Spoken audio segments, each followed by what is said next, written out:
Okay. Welcome everybody to the Ryno and Curtis podcast. A lot of things going in the world today. COVID numbers at a sky high, the emergence of the flu Rona, and we got the 1-year anniversary of the storming of the Capitol building. We're not covering any of that at all this week. What we do have is the hard-hitting issues, super hard stuff to get into today. We're like the Whitman sampler of podcasts. You got one or two good ones in there, but for the most part, it's just a bunch of garbage. And that's particularly what we got today.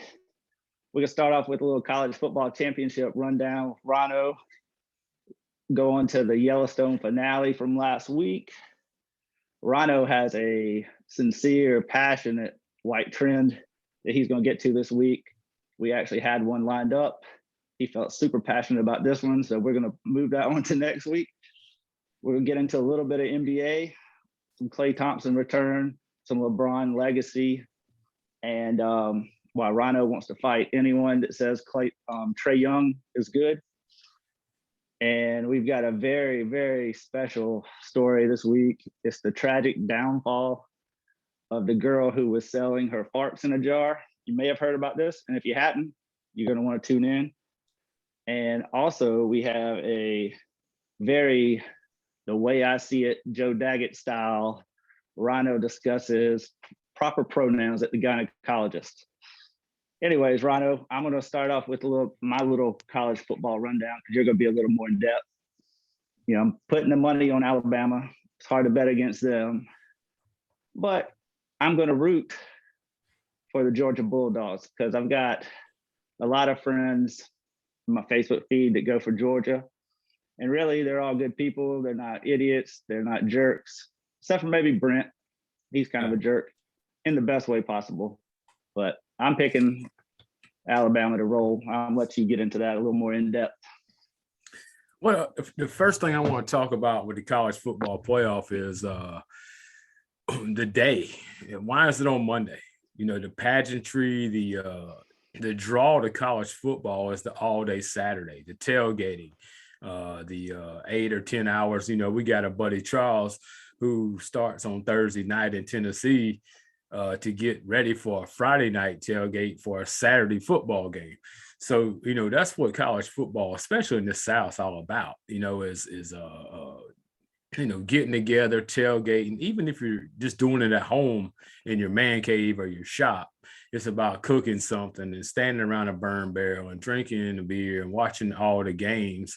It's a Saturday event. And for it to be a Monday night, you know, closer to like 8:30, 9 o'clock, where, you know, a lot of guys on this side of town, you know, or the country, especially like you, get up really early the next morning. You're kind of cutting those guys out to appease maybe the West Coast.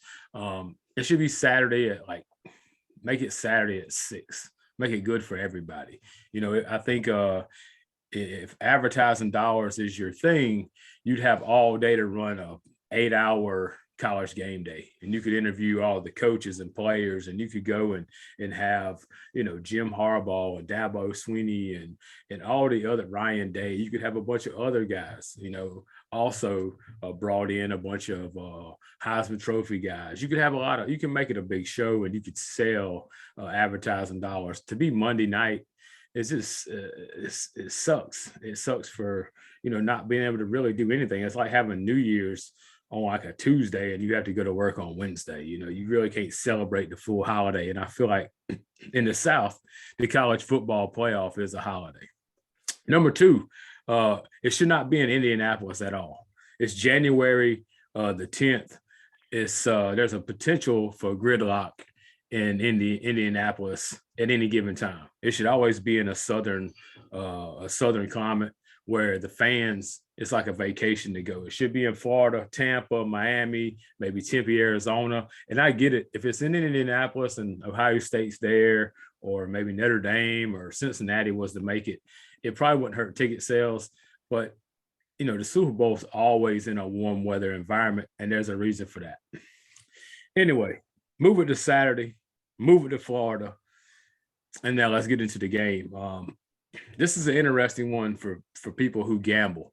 If you've watched this game a month ago, Georgia came in as the best defense it's ever been, doesn't give up anything, gives up less than 7 points a game, doesn't give up a 100-yard rusher, blah, blah, blah.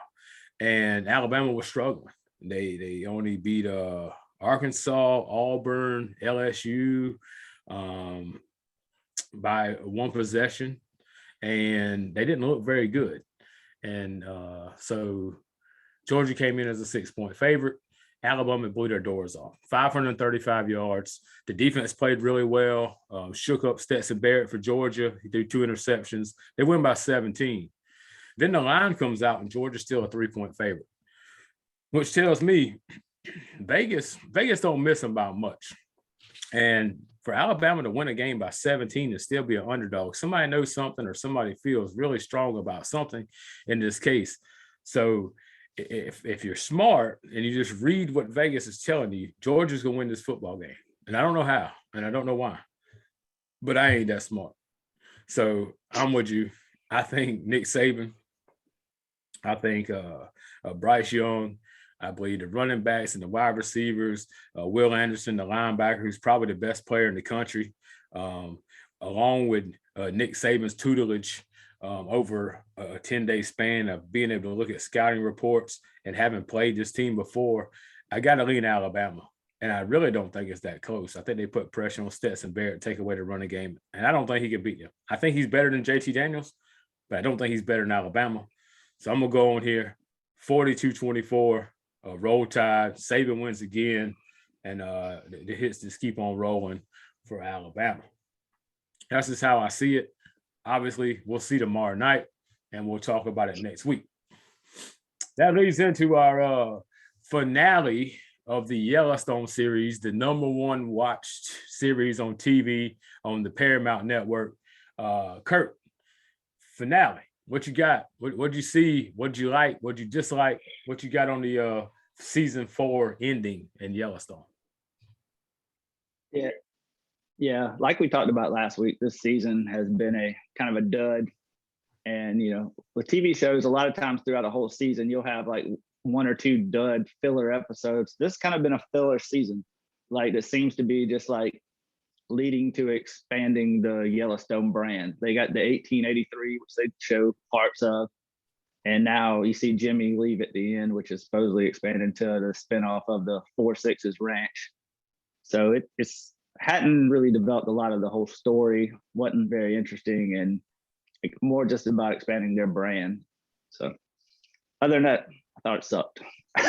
Yeah, I mean, I think, we get into this thing where it's our team, like you pick your teams like you pick your shows, and, a lot of people defend to the end.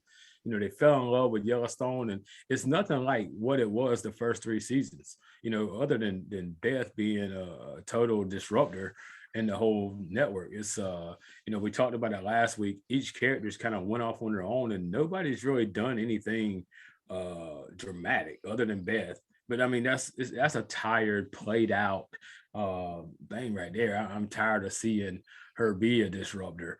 Rip hasn't done anything in a whole season other than fight Lloyd. And I think that's where people who watch the first few episodes see this bad dude that'll beat up a motorcycle gang and these horse traders and everything, and he'll punch you in the face and take you to the train station. Nobody's going to the train station. This has turned into a Days of Our Lives where it's a gotcha. Everybody's trying to frame the next one and use that against them, like, Jamie killing his father and Beth gets the photo, gives back to her dad. I don't know where some of these characters go. Like, I don't really see Jimmy being, I could see maybe Rip going to start a new horse barn somewhere. I don't see Jimmy being that guy anybody follows. 1883, I think you could take a crappy premise and put Sam Elliott on there, and you'll get these hardcore cowboy guys. And Sam Elliott isn't anything. It's got to be legit, which most of his stuff is legit. And, even in the comedy realm and the ranch, it's legit. But this 1883 with Tim McGraw and Faith Hill is garbage to me. I'm not watching that. It's too much. It's overkill. It's not, I'm out on Westerns all the way around. I think it's the fakest thing there ever was. And people who say they want to live in that era are crazy, because at any given time, a dude can just shoot you in the street. There really ain't nothing you could do about it. Times were easier then, but them dudes die when they're 40 years old, man. Who wants to live in that lifestyle? You work your ass off for the 30 years of your life, and then you die at 40. And, you ain't never left the 40 acres you live on. Nah, I don't want to live that lifestyle. So that's just me.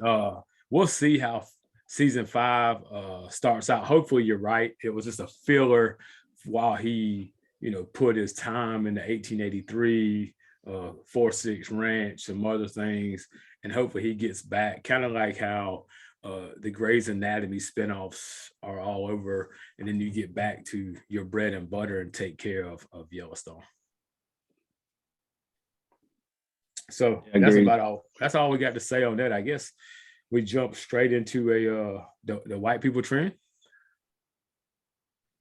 Yeah, kind of the main topic of our show so far is going to be the weekly topic of white people trends. So, last week we talked hey dudes, and we had another type of footwear this week we were going to tackle, but just a little disclaimer: the views and comments of Ryno do not reflect the views and comments of me. He's a little more passionate about things. I'm a little more laid back. So some things just get him, and he's got to talk about it. So yeah, don't come up to me if you see me about this. Ryno, here you go. White people trends. It's all yours. Yeah, this ain't a personal attack. It's just a observation. As kids, we grew up, we played rec ball, and then as it progressed, some people played a little travel ball. You play an instrument or you go to dance, and everything's just what it is. But as it's evolved, everybody's wanting to get into an elite level of hobby, I guess you would say. You think for some reason, if you pay a bunch of money, it's going to pay off for your kid's future. Let me tell you, there's never been a major leaguer come out of Lugoff, South Carolina. There's never been an NFL guy. There's never been anybody who danced in Cats or any of these Broadway shows. So you're spending a lot of money and you're traveling around and you're doing a lot of these things you think you're investing. And I got no problem with kids having hobbies, man. If you want to pay for them to do that, that's fine. And my problem comes to where you think it's all right, not only to ask for like donations, raffles, fundraisers. I get that. I'm down with that. You tell me I got a chance to win a Yeti cooler, I'll give you a $20 bill. But just plain out asking for people to finance your kids' hobbies. When you want me to pay for your kid to play an elite level baseball, there's nothing back from me. I'm not doing it. That's something you need to ask your mama. You need to ask your aunts and your cousins and your sisters and brothers to do. To have the balls to put it out on Facebook that you want me to finance your kid's hobby when the record department is $40 and a lot of these travel balls ain't near as much as these other ones. And then on the flip side of that, females, it don't just be males. This is a female thing where you want your kid to be an elite level dancer, travel around and dance, and you want me to pay for the tops and I don't even know the names of these things. What $200 worth of dress? You knew that sign when you signed up. And I think it's the organizations doing this stupidity. They telling people, hey, yeah, I know you're paying a lot to come here and dance. We'll make you a Facebook prompt. You can put it out there and your friends will eat it up and they'll pay for it. It won't cost you a dime. That's bullshit. You need to cut that out. I'm about tired of seeing you want your kids to succeed, but you want everybody else to finance it. I think this is the dumbest thing I've ever seen. I called it out on Facebook last week, and most people probably think you're an ass to do stuff like that, but like 70 people also agreed. Even people that's in the organizations that I'm talking about agreed. They know that's some dirty business right there. So cut that out, man. Ask your mama, ask your sisters, your brothers, your real good friends, your cousins. Leave that stuff off Facebook, man. Your kid ain't gonna make it. Your kid ain't playing with the Braves, and your kid ain't gonna be in Hamilton on Broadway. So, if you can't afford it, go call Jeremy Murphy down there at the rec department. He can get you something for about $40, and your kid will still have a hobby. So quit trying to live that upper lifestyle. That's not it. You still move off in Camden. But that's all I got on that. I just don't want to see it no more. How about that? Kurt, we got some NBA topics we need to discuss. Shoot at it. Yeah, man. Klay Thompson returns tonight, joining the Splash Brothers back together for the first time since the 2019 NBA Finals. He tried to come back, I believe, in about 2021. Didn't quite make it in time to start the season. Got hurt again. So Golden State's already looking good. And just asking you this question. I know we were talking about LeBron's legacy. If with LeBron having 4 titles and they don't make it this year, but say Golden State wins the championship this year, this gives Steph his 4th title. When do we start talking about Steph in the same category as these greatest of all times, you think? I think we underestimate Steph because he's a finesse player. I think we've done that for every generation. The finesse players, we feel like 2 points is different, or 3 points is different, depending on how you get it. 3 points is 3 points, whether it's 3 free throws, whether it's a shot from half court. I think we downplay Steph a lot. He was hurt as well a year ago. I think broke some fingers, and it's kind of slowed his legacy. But what he's done this year with Draymond and Andrew Wiggins without Klay Thompson is phenomenal. Most of the year, top record in the league. Great dude, great athlete, unheralded guy pretty much in college. He's kind of a 50-50 guy when you just got shooters, but he handles the ball, he scores at will. And you get Klay Thompson back. I'm not sure. See, Klay Thompson, the only thing I got problem with him is he values himself a little more than he should. He's one who begs to be on list. He's pissed off that he wasn't on the top 75 list of the 75 greatest players, but neither was Alex English. And Alex English scored more points in the 80s than any other player in the NBA. So, I mean, you as a packing order. You're just pretty much a shooter who plays a little bit of defense. He's just a little bit thicker Reggie Miller, from my take. But, that team's going to be good. I think there's a good chance they win the West. The Lakers, I just don't see any way out for them. They don't have anything to trade. They got rid of Rondo, but they don't have any pieces to get better pieces. And they went and got Russell Westbrook, which if you want stats, you got him. But I don't think it helps the basketball team. Yeah, I agree with you. Also, this week we had the return of Kyrie Irving to play road games. What you feeling about that? Well, this is going to be a Pandora's box, I think, where you can only go to certain cities and play, but you can't play at home. And if they were to play in like California, if they were to play the Lakers or the Clippers or any of these teams that have a ban on the immunization thing, it's going to be troublesome. How do you do that? If you play a 7-game series and you got 3 at home or 4 at home and you can't play, but you can play the other 3, that's 2022 in a nutshell right there. Kyrie, of course, we know is a top probably 5 point guard in the league. He's also a top 5 nut job in the league. So the counterbalance between being nuts and being great, there's somewhere in the middle. And I don't know if we'll ever get to see his greatness again. Yeah, I think even if you throw the whole immunization out the window, if Kyrie has his mindset, he's top 3 or 4 players in the league. But he is not. I mean, it's been that way since he's at Duke. He's got some stuff going on. I mean, he can play road games. He'll end up playing the same amount of games he always plays because, he'll take off for his birthday or his sister's birthday. He's just Kyrie, man. The talent is there, but the mind is not. That's true.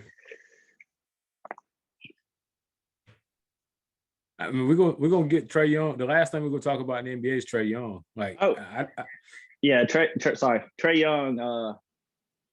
Ryno gets real fired up when we talk about Trae Young. I think the big statement this week is that Trae Young is already better than Steve Nash. Somebody tweeted that, and they said that's a conversation we're not ready to have yet. So I'm ready. Ryan's ready to throw blows on this one.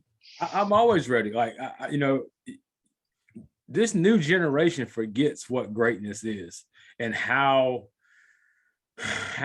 we measure greatness in past and present.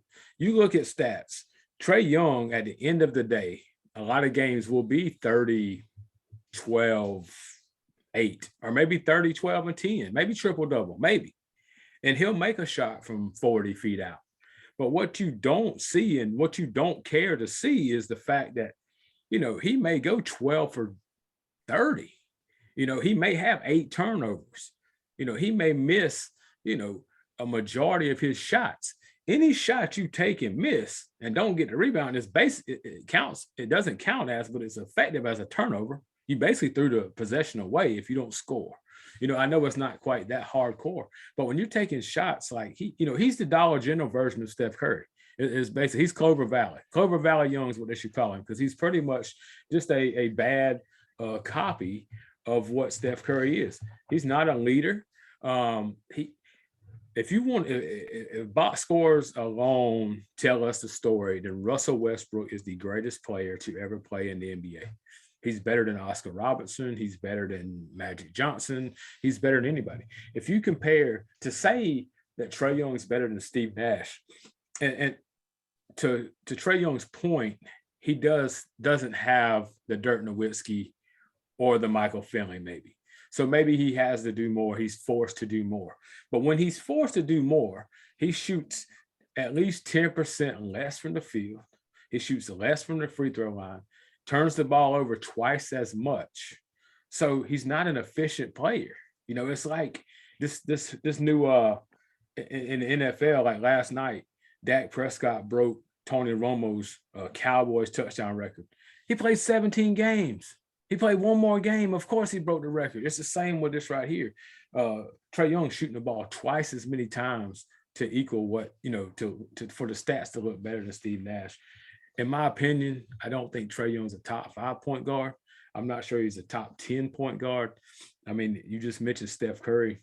Steph Curry's up there with me, Kyrie, James Harden, Luka Doncic, Chris Paul, Damian Lillard. Ja Morant is considered a point guard. Who else I got here? Donovan Mitchell, Jamal Murray. All of those guys I'd put in front of Trae Young. All of them, every point guard, right? Just 10. That's my top 10. I mean, I'm not sure he's not better than the Ball brothers or somebody like that, or the Anthony kid who's running the point maybe at Orlando. But for the most part, I don't know who the point guard is for the Lakers, but Trae Young is probably better than him right now. You know, they got rid of Rondo. I'm not sure who they got plugged in there. The Talon kid maybe, or somebody like that. There's some bad teams, the Pistons and like the Kings. So, you know, he may be in the top half, but to think he's even remotely close to being as good as Steve Nash, a 2-time MVP, a guy who could shoot. He shot when necessary, but he distributed the ball, played good defense, and was clutch. It's just an asinine statement from these millennial kids who haven't watched what good basketball looks like. So now that was was one of my rants. I'm throwing the alley-oop to you. I'm gonna set this thing up and I'm gonna let you get into it. Reality TV has taken over. It's something that we didn't have much when we were growing up. And now it's splintered into housewives and just biographical shows of people's lives and their hobbies and their interests. And usually it's the more bizarre, the better. So this chick right here, I think her name is Stephanie Blatt, maybe Matt, from 90 Day Fiance, came on the show to start with. I think it's Stephanie Matto. I think Matto or Motto. Matto. Okay, my bad. I didn't do the research. I know who I see the chick. But anyway, so she went on there and dated a guy out of the country. For some reason, it didn't work out. She comes back a season later. She decides she's a lesbian. We'll talk about this at a later date also. But she decides she's a lesbian, and it doesn't work out as well.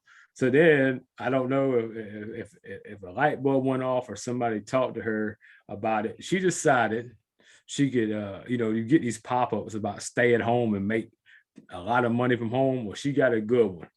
And Kurt's going to break into what she decided to do to make $50,000 a week and over $200,000.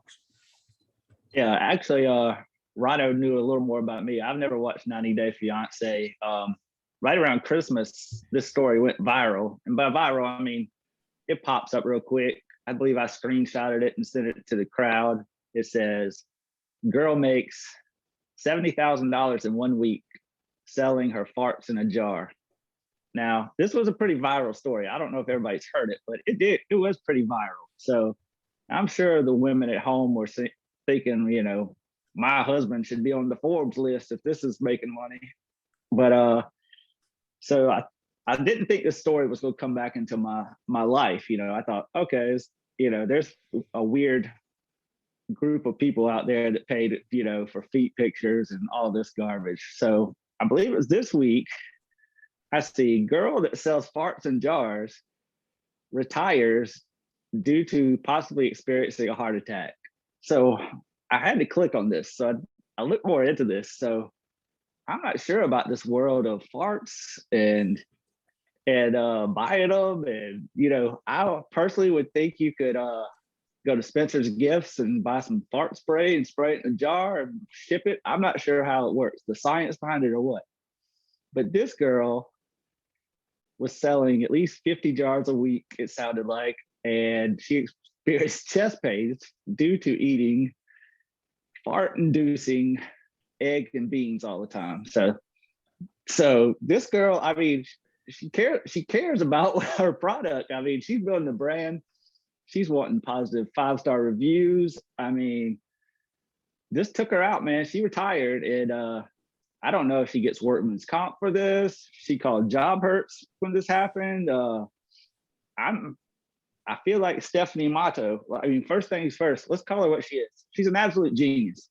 I mean, we've all been doing what she's been doing. Maybe not put them in jars, but we've been doing all this our whole lives. We made zero money off of this. So let's give her credit. She's a genius. But I feel like there's a comeback story here that what's the, I don't think Disney's going to touch this to make it like one of those like Invincible movies or something like that. But I want to see the Rocky IV training montage, man. Maybe a Survivor song or Eminem's "Lose Yourself" in the background. Her coming back, man. Stephanie Matto, we're rooting for you. Yeah, and just to let you guys know, Valentine's Day is coming up. And me and Curtis will fart in a jar for $50 and send it to your loved one. It'll be a dual album. We'll fart in a mason jar, seal it up, and send it to the loved one of your choice for $50, free shipping. Yeah, you said it right, Kurt. There's a lot of people making a lot of money using their brain versus their body, and like you said, we've just been farting away hundreds of thousands of dollars our whole life. We could have bottled them up, and it also goes to show you what a world we live in, where a guy would pay $500 for a jar that it's a one-time use, I think. I mean, I don't know if a fart will stay in a jar for 3 to 4 days in the FedEx truck, but even so, if it's the greatest, and once you crack the seal and open it, I mean, it's gone. I'm surprised one of my buddies hasn't like pranked me one and like sent me a jar. I was like, so I don't know. I don't know the science behind it, but Stephanie Matto, so far, most interesting person of 2022 as far as Kurt's 2022 early MVP voting goes to Stephanie Matto for making $200,000. Put her on Time Magazine and farts. All right. So, like Kurt alluded to earlier, there's something else that got a hold of me, and this isn't gender specific or race specific, or it's not a white people trend. It probably goes over the whole facet. So Melissa goes to the doctor this weekend, this past week, and she's got to fill out the form, as we do. just to enter everything when you go, to make sure nothing's changed, and make sure how they need to treat you. And more specifically, the doctor was a gynecology doctor, which, is by definition the study of female reproductive system. So there's kind of, the prerequisite there is to have female reproductive system. It's kind of like I can't go to a horse farrier to get some horseshoes put on because I don't have hooves. You got to have the product there for the doc to check and work on. So I'm gonna show you this form here. So when you roll up there, you put your name and your date of birth, social security number, all that, preferred name where you start, which is all right, because like Curtis could be Kurt, I could be Ryno. Date of birth, social security number, all right. So here's where it gets kind of funny to me. Sex at birth. Well, if you're at a gynecologist, there's only really two ways to tell. There's only, two ways to tell what you are at birth, where they say it's a boy, it's a girl. It's down here, it's an innie or outie or however you want to do it. So if you're at a gynecologist, the sex at birth should already be locked in. It's not an intersex. It's not you're a male or you're a female. And if you're at the gynecologist, you're a female. That's locked in. Like, you don't get to change that. You're not a male. You weren't a male. Gender identity. Okay. So you can identify as a man, a woman, a trans man, non-binary, another unlisted. So what are you? 88 Oldsmobile? What are you? Oak Tree? I mean, come on. You're at if you go to the dentist, they're gonna work in your teeth the same way if you're a man or a female. If you go to the podiatrist to get your bunions worked on, it doesn't matter if you're a male or a female. You're at the gynecologist, man. You can identify as whatever you want. You're a woman. They're not working on a penis, no balls. It's a vagina. And whether you got a Bruce Jenner vagina or a biological vagina, you're female. I mean, it's just what it is. You're putting pressure on people, man, to make them uncomfortable.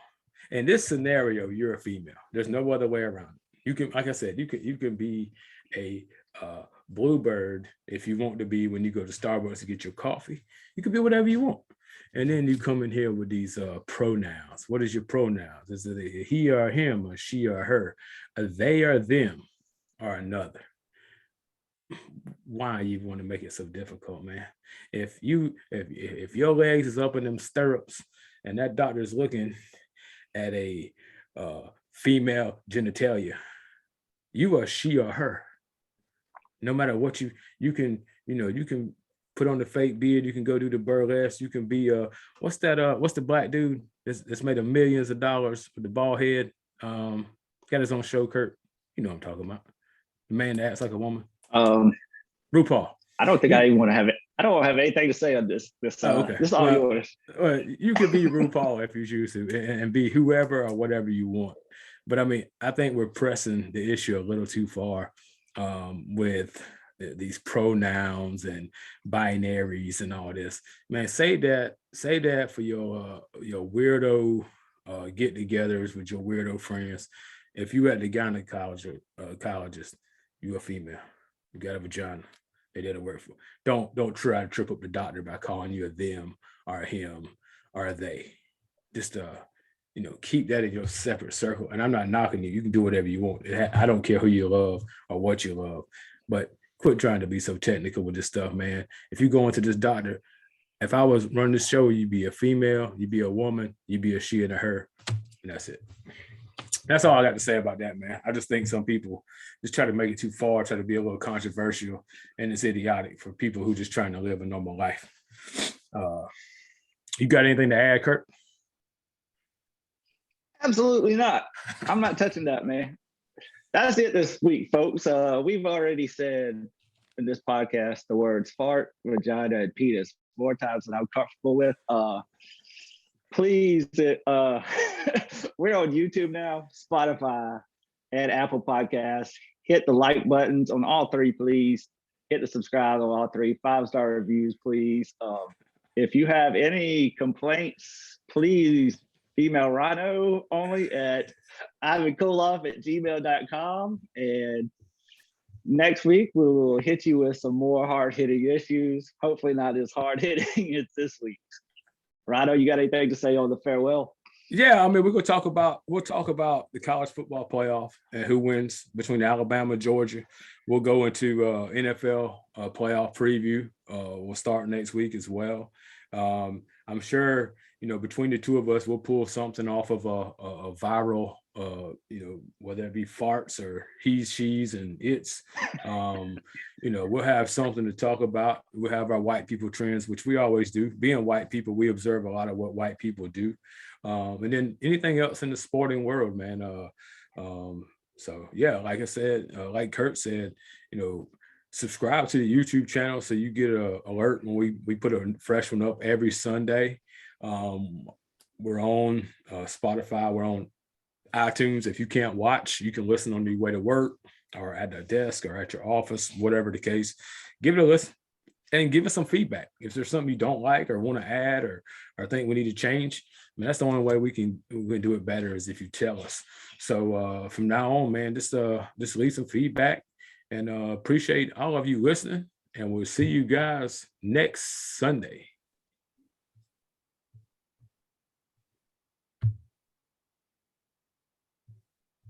All right, Kurt.